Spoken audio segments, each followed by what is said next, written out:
It was Saturday morning in Festive Road. Coal was being delivered, and boys were playing with wooden swords. Everything was very ordinary. This is an ordinary street. At number 52, the postman arrived with a letter. Number 52 is Mr. Benn's house, and Mr. Ben was at the front door to meet the postman. The letter was an invitation to a fancy dress party. Mr. Ben wasn't really very fond of parties, but he did like fancy dress. He put on his hat and coat and set out to search the shops for something special to wear. He tried the big shops,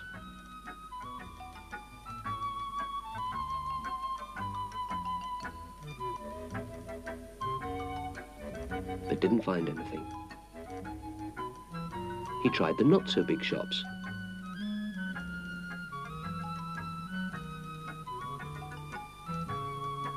Still, he didn't find anything. He tried the small shops in the side streets. Everywhere, it was the same story. No fancy dress, only ordinary, everyday clothes.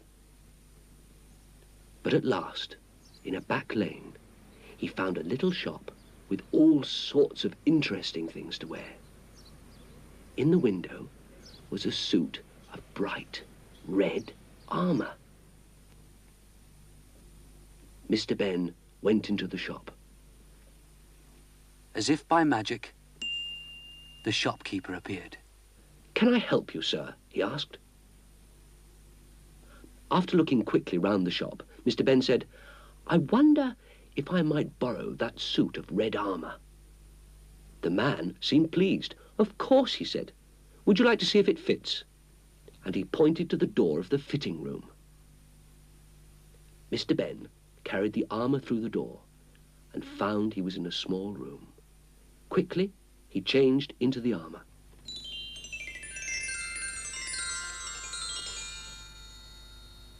He smiled at the red knight reflected in the mirror. He laughed.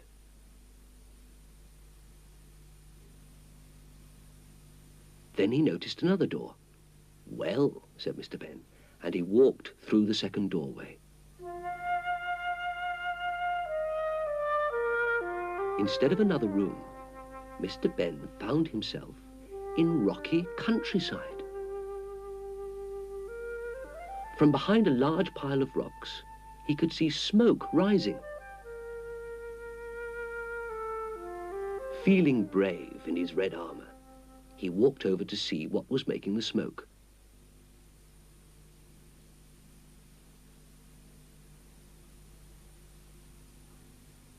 He climbed the rocks and found the smoke was coming from a dragon, quite a large dragon. "Gosh," thought Mr. Ben, "somebody else in fancy dress." And he called down, "Hello, that's a good outfit. How do you make the smoke?" The dragon looked up. "You can't fool me," he said. "I know you've been sent to kill me."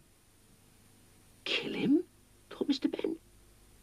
And he realized that it was a real dragon. A sad, very sad dragon.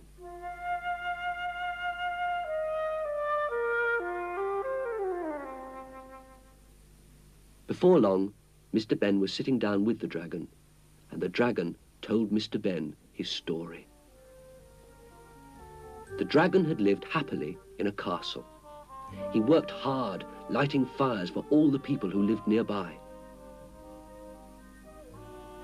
Everybody loved him, especially the king. One day, a man came to the castle with a new idea for lighting fires, which he called a match. Nobody wanted matches. They had a dragon to light their fires. But the matchmaker was cunning. He set fire to a barn or two and saw that the dragon got the blame. He caused so much trouble that the poor dragon was made to leave the castle. Then everybody had to go to the matchmaker and buy matches. To make matters worse, the king's favourite white horse had run away at the same time, and the dragon had been blamed for this as well. He was being blamed for everything.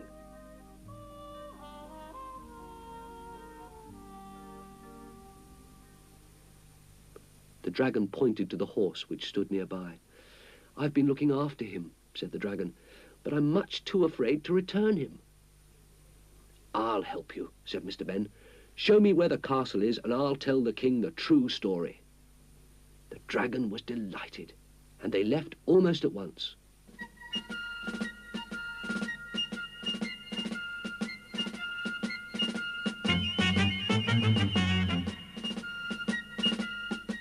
After they'd walked quite a way, the dragon stopped.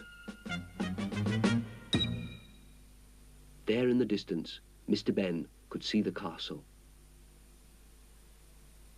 The dragon was afraid to go any closer. I'll wait here under the trees until you return," he said. Mr. Ben said, "Goodbye," and rode off towards the castle.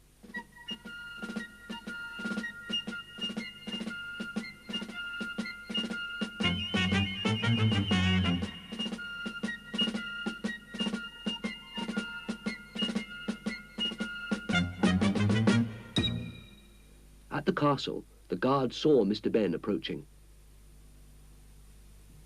They rushed to the king and told him that a brave red knight must have killed the dragon because he was returning the white horse. Mr. Ben arrived at the castle. He didn't have to say anything. He was taken straight to the king to be rewarded.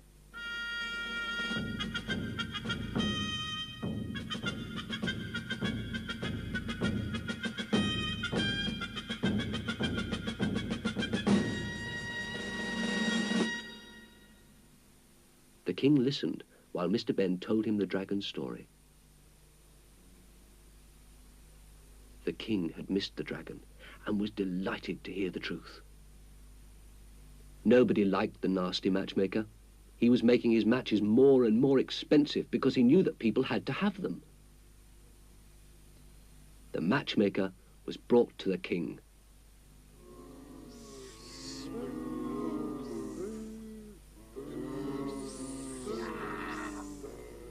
The king ordered him to prison until he thought how to punish the rascal. The guards took him to the deepest, darkest dungeon.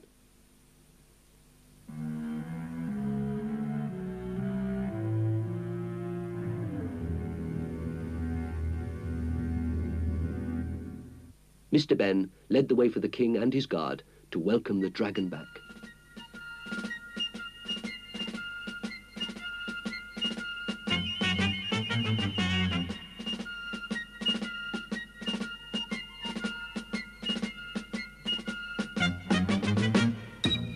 They stopped before they reached the dragon's hiding place in case they frightened the dragon.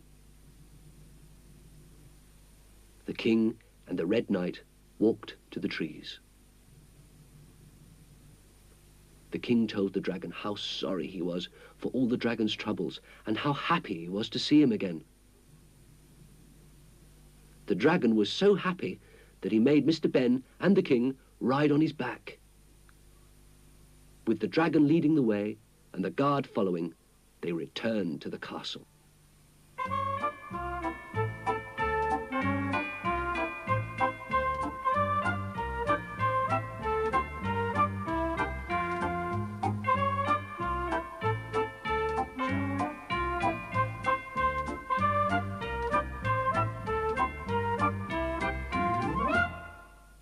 Everybody came to the castle to welcome the dragon back, and the king made a speech.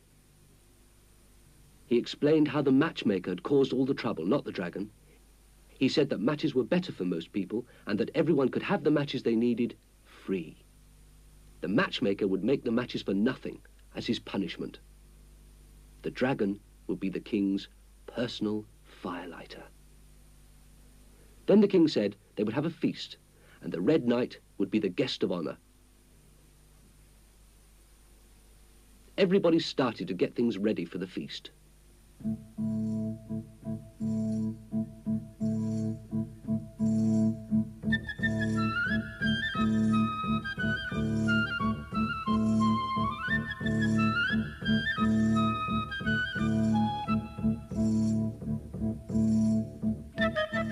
Mr. Ben just stood at the side and watched.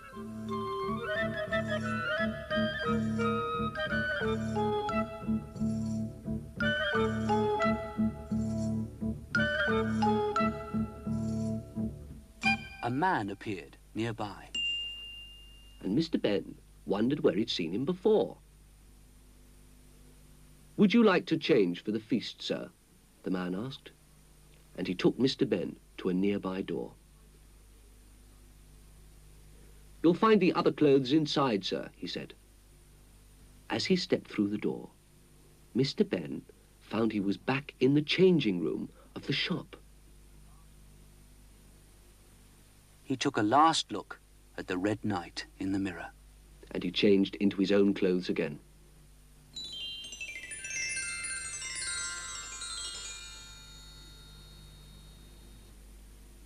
Then he went back into the shop. Mr. Ben had had enough excitement. He didn't want to go to the fancy dress party now.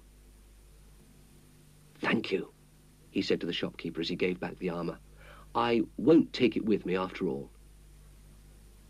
The little man smiled. "Right you are, sir.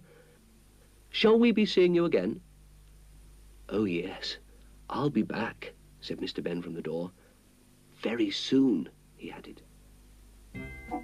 As he walked back down Festive Road, Mr. Ben thought about his adventure.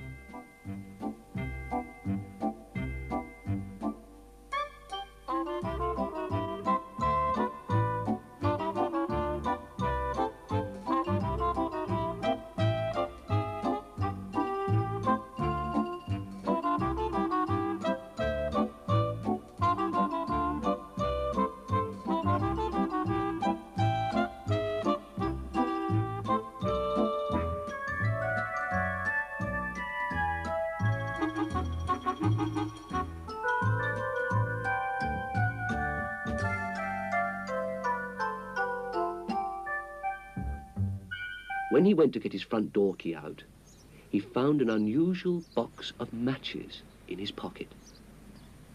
He smiled at the picture on the box. "How nice," he thought. "I'll keep them carefully, just to remind me."